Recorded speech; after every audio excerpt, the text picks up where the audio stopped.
The Supreme Court of Appeal has declared the decision to release former President Jacob Zuma on medical parole. Zuma spent just 3 months on his 15-month contempt of court sentence in prison before his release. Correctional Services Commissioner Arthur Fraser took the decision and overruled the Correctional Services Medical Parole Board. The SCA found that Fraser should have taken the board's advice, which comprises 10 medical practitioners. South African journalist and editor Dianne Hawker joins me to unpack this judgment further. Good to see you, Dianne, and thanks for your time as always. Now, let's start by reminding our viewers how Zuma ended up in prison in the first place. Yes, absolutely, Sulaiman. There have been a number of court cases involving the former president, and I would imagine some viewers would have some difficulty keeping up. The contempt of court matter related to Zuma being expected to appear before the Zondo Commission of Inquiry. The Zondo Commission of Inquiry took issue with the fact that Zuma didn't appear there and requested that he be held in contempt of court. In South Africa, inquiries of that kind are treated on the same level as court proceedings. So the Constitutional Court agreed with the commission, and it was then that the former president was found in contempt of court. He was then sentenced to 15 months in prison, but he didn't end up spending much of that time behind bars as a result of Arthur Fraser's decision.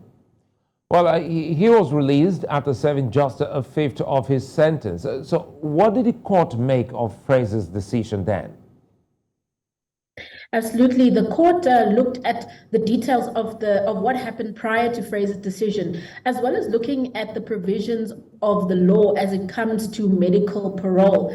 Now, in South Africa, you can apply for parole under the normal circumstances if you've served a certain amount of your sentence and showed some kind of contrition. The other option is to apply for medical parole, in which case you have to prove to the medical parole board that you are actually terminally ill and are in need of care that the Correctional Services Department is unable to give. The issue of the terminal illness is quite important to that medical parole issue. And what the court found was that the medical parole board felt that it didn't have sufficient information to actually grant the former President Jacob Zuma parole on 2 separate hearings, and it on both of those hearings declined his request for medical parole. However, the commissioner Arthur Fraser then overruled that decision, and the court found that that was, not in step with the law,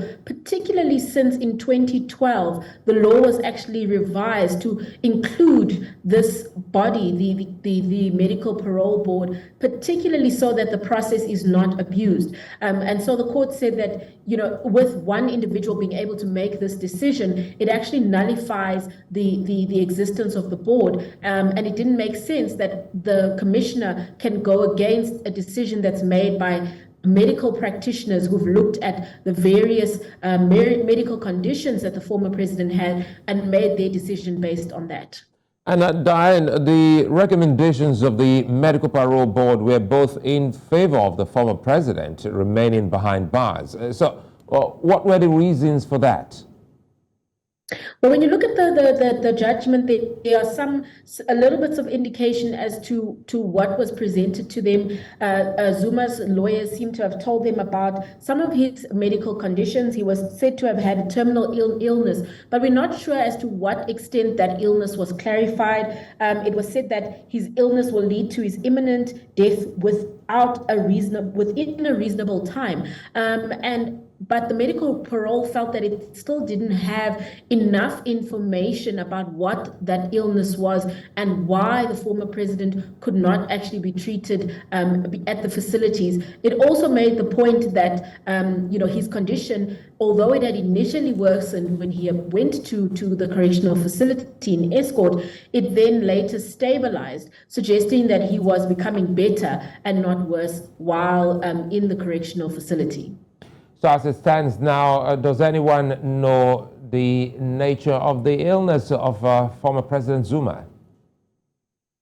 Not in great detail. I think the doctors and perhaps the members of the medical parole board might have a bit more information, but what we were able to glean from the judgment is it says that he has a number of multiple comorbidities, of which are not quite explained. There's also mention, as I mentioned, of a need for continuous palliative care, but the details of what that palliative care relates to was not included in the court papers. And this is likely because medical conditions are allowed to be kept secret if the patient is not comfortable with their medical information being made public.